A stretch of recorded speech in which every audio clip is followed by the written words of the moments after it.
Me, Dr. Atulkar, Government Bangalore College, Deedwana. We studied simultaneous linear differential equation. युगपत रेखिक अवकल समीकरण पढ़ रहे थे, उसके बारे में सारी बातें जानी थी और क्वेश्चन भी एक किया था जिसमें राइट हैंड साइड जो दिया गया था क्वेश्चन वो ज़ीरो था, शून्य था, इसलिए केवल CF निकालने से सॉल्यूशन निकल आया था। आज थोड़े डिफ़िकल्टी लेवल थोड़ा हाई लेकर क्वेश्चन और भी सॉल्व करते हैं जिससे आपको ठीक तरह से समझ में आ जाए कि युगपत समीकरणों को किस प्रकार हल किया जाता है। तो एक क्वेश्चन लेते हैं इसका, solve dx over dt plus dy over dt minus 2y is equal to 2 cos t minus 7 sin t। ये एक इक्वेशन दी गई है। अब चूंकि इसमें दो डिपेंडेंट वेरिएबल है x और y, तो दो इक्वेशन इसको सॉल्व करने के लिए ज़रूरी हैं। अगर वो दी गई हैं तभी अपन क्वेश्चन सॉल्व कर पाएंगे। और इंडिपेंडेंट वेरिएबल t है, एक ही है, तो चूंकि दो डिपेंडेंट वेरिएबल हैं इसलिए दो इक्वेशन चाहिए। तीन अगर डिपेंडेंट वेरिएबल होते तो तीन इक्वेशन उनका सॉल्यूशन निकालने के लिए चाहिए। तो दूसरी इक्वेशन इसमें दी गई है अपने को, dx over dt minus dy over dt plus 2x is equal to 4 cos t minus 3 sin t। तो ये दो समीकरण हैं, दो डिपेंडेंट वेरिएबल हैं, इसलिए युगपत समीकरण कहलाती है, सिमल्टेनियस इक्वेशन कहलाती है। अब इस इक्वेशन को सॉल्व करने के लिए अगर डी बाई डी टी को अपन डेरिवेटिव कैपिटल D से डिनोट करें तो थोड़ा सा आसान हो जाएगा क्वेश्चन को सॉल्व करना। तो डी बाई डी टी को we put D as a derivative, तो equation first will become dx plus d minus 2y is equal to 2 cos t minus 7 sin t. We put equation number first it, and the second one is d plus 2x minus dy is equal to 4 cos t minus 3 sin t. This is equation number 2. Now we want to eliminate y from these two equations, so we have to operate, not multiply. We have to operate first equation by d and second equation by d minus 2 and then add first and 2, equation number first and 2. So first of all we operate with d equation first. Now we get d square plus d plus 2 after adding we get directly, क्योंकि इसमें देखिए अगर अपन ने first को operate किया d से और second को इक्वेशन को ऑपरेट किया d माइनस 2 से और ऐड किया तो y वाली टर्म तो ख़त्म हो जाएगी। तो फर्स्ट को चूँकि d से ऑपरेट किया तो वो तो d स्क्वायर x बन गया, और सेकंड को अपन ने d माइनस 2 से ऑपरेट किया है तो ये x के जो ऑपरेटर्स पहले लगे हुए हैं वो d प्लस 2 और d माइनस 2 हो जाएंगे और y ख़त्म हो जाएगा जब ऐड करेंगे, तो वो एक प्लस का एक माइनस का है, same operator same dependent variable, तो ये ऐड करते ही ख़त्म हो जाएगा। तो ये आगे D square plus D plus 2 into D minus 2 x common ले लिया, राइट हैंड साइड में बनेगा d over d with 2 cos t minus 7 sin t and d minus 2 with 4 cos t minus 3 sin t। We put all these terms in brackets जिससे गलती नहीं हो। तो इसको सॉल्व किया तो D square plus D square minus,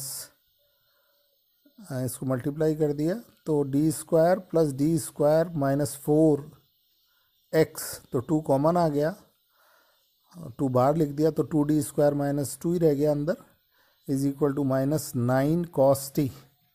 तो इसको ऊपर इक्वेशन को जब अपन ऑपरेट करेंगे d से तो ये हो जाएगा minus 2 sin t minus 7 cos t।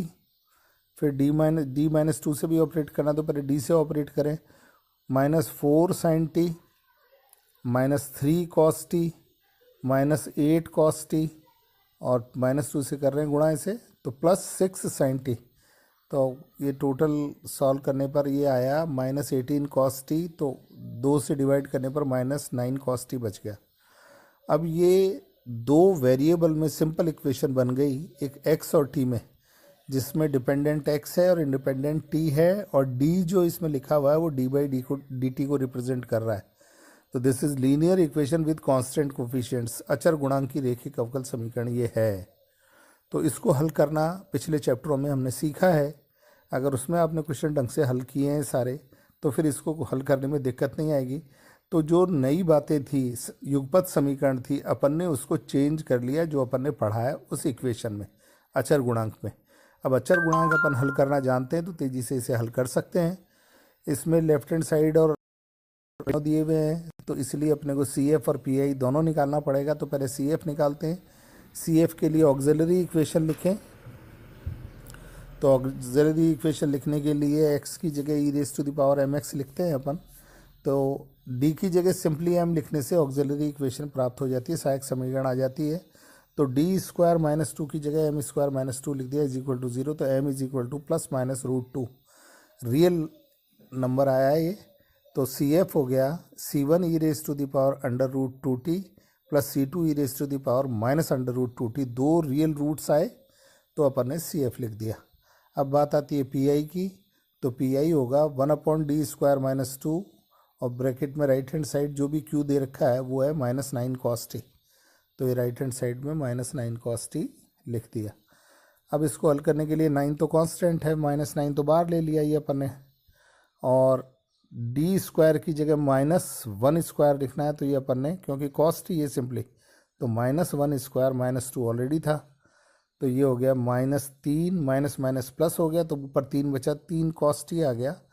तो इसका सॉल्यूशन जो इक्वेशन थी x वाली, ये जो इक्वेशन दे रखी है x वाली, ये d² - 2 x = -9 cos t, इसका सॉल्यूशन अपने को प्राप्त हुआ CF plus PI C1 e⁻√2t plus C2 e⁻√2t plus 3 cos t।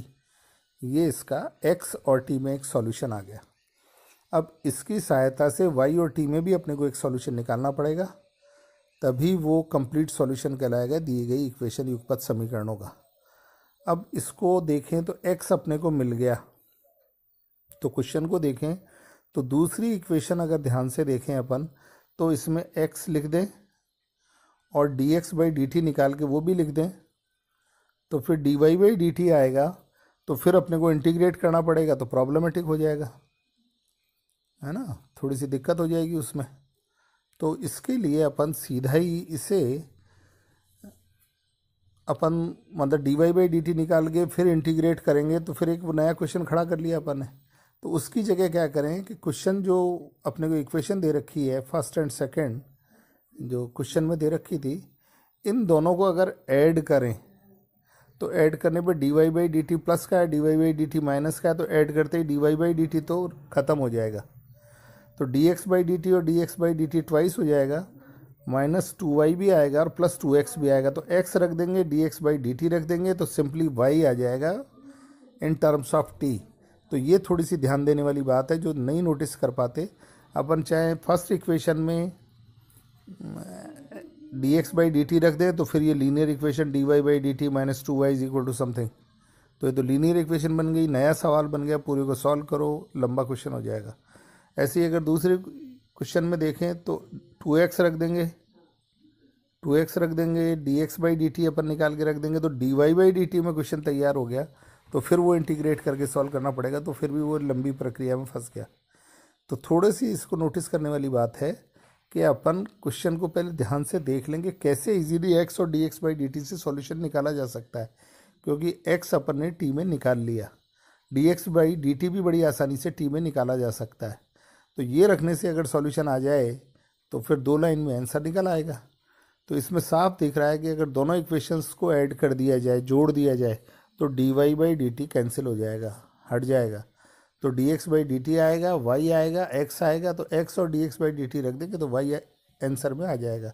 तो इसलिए एक क्वेश्चन नंबर इसमें दोनों इक्वेशंस को ऐड करने पर, तो adding first and second, we get 2dx 2x - 2y = 6 cos t - 10 sin t, ये वैल्यू आ गई। तो इससे y का मान निकाला, तो dx + 2x माइनस ये इधर चला गया, 3 cos t + 5 sin t, right side में लेफ्ट साइड में ले गए, या राइट में रख लो, कैसे ही कर लो। तो y is equal to D X अपने को मालूम है, इस ब्रैकेट में लिख दिया, फिर x केवल x भी लिख दिया, और -3 cos t और 5 sin t जो रखा हुआ है वो भी लिख दिया।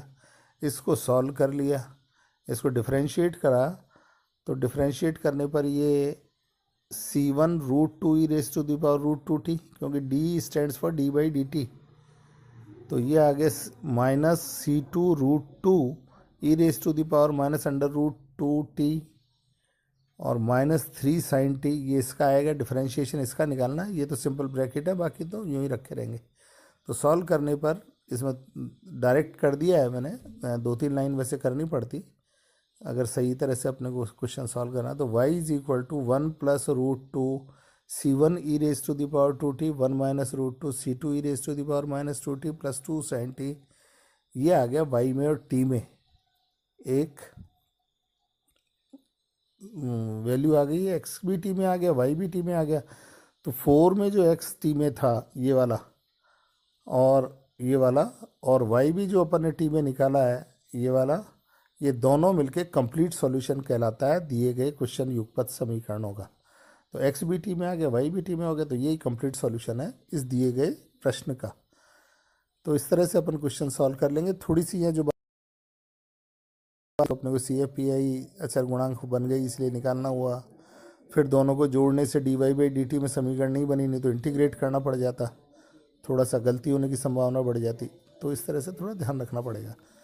इसी प्रकार सॉल्व द फॉलोइंग इक्वेशन, एक दूसरा क्वेश्चन और देख लें। dx/dt -ω/y दे रखा है, dy/dt ω/x दे रखा है। तो 3 वेरिएबल दोनों ही इक्वेशन में आ रहे हैं, फर्स्ट में भी सेकंड में भी, x, y और t। x, y डिपेंडेंट है, t इंडिपेंडेंट है। और इसके साथ ही उसने कहा show that the point X Y lies on a circle, ये भी अपने को प्रूव करवाया कि एक्स वाई सर्कल पर है, ये प्रूव करो। तो फर्स्ट को डिफरेंशिएट किया अपन ने टी के रेस्पेक्ट में। अब ये नई चीज़ है, फिर इसीलिए क्वेश्चन बता रहा हूँ आपको, इसीलिए बताया जा रहा है कि आप थोड़ा ध्यान से देखें इसे, वैसे सॉल्व करेंगे तो परेशान होंगे। तो अगर इसको अपन डिफरेंशिएट कर दें तो dx/dt तो हो गया d2x/dt², और -ω ये हो गया dy/dt, और dy/dt दूसरी इक्वेशन में दिया हुआ है, तो ये d2x/dt² सीधा -ω²x आ गया। तो फिर ये अचर गुणांक की रेखिक अवकल समीकरण आ गई, बहुत साधारण वाली। तो d² + ω² × x = 0, जिसमें राइट हैंड साइड 0 दे रखा है। तो एक लाइन में आंसर आ जाएगा। अगर ये नहीं करेंगे और किसी तरीके से हल करने का प्रयास करेंगे तो फिर अटक जाएंगे। तो आप क्वेश्चंस की प्रैक्टिस बहुत अच्छी तरह से कर लें, जिससे आपको थोड़ा सा आइडिया लग जाए कि इस क्वेश्चन को इजी कैसे बनाया जा सकता है, सॉल्यूशन कैसे आसानी से निकाला जा सकता है। अन्यथा इसमें थोड़े परेशान हो जाएंगे। अगर इन दोनों को अपन ऐड करते या किसी और तरीके से हल करने का प्रयास करते तो नहीं होगा ये आसानी से हल। इसमें थोड़ी सी दिक्कतें हैं, क्योंकि आप मतलब डेरिवेटिव से तो लगा सकते हैं, अब इसको आप एलिमिनेट करना चाहेंगे तो नहीं होंगी आसानी से चीज़ें। तो अब ये अचर गुणांक की रेखिक अवकल समीकरण बन गई। तो फिर इसकी सहायक समीकरण लिखिए, m² + ω² = 0, तो m = ± आ गया। तो CF ही इसका हल होगा। तो x = c1 cos ωt + c2 sin ωt, x में और t में एक संबंध तो आ गया। अब इससे dx/dt अपन निकाल सकते हैं, तो ये dx/dt कैलकुलेट कर लिया, और ये जो x का मान 4 में और dx/dt निकाला है, इसको अपन इक्वेशन नंबर फर्स्ट में रख दें अगर, तो फर्स्ट के हिसाब से ये आ गया dx/dt, जो dx/dt ये फर्स्ट इक्वेशन है। तो dx/dt की वैल्यू लिख दी =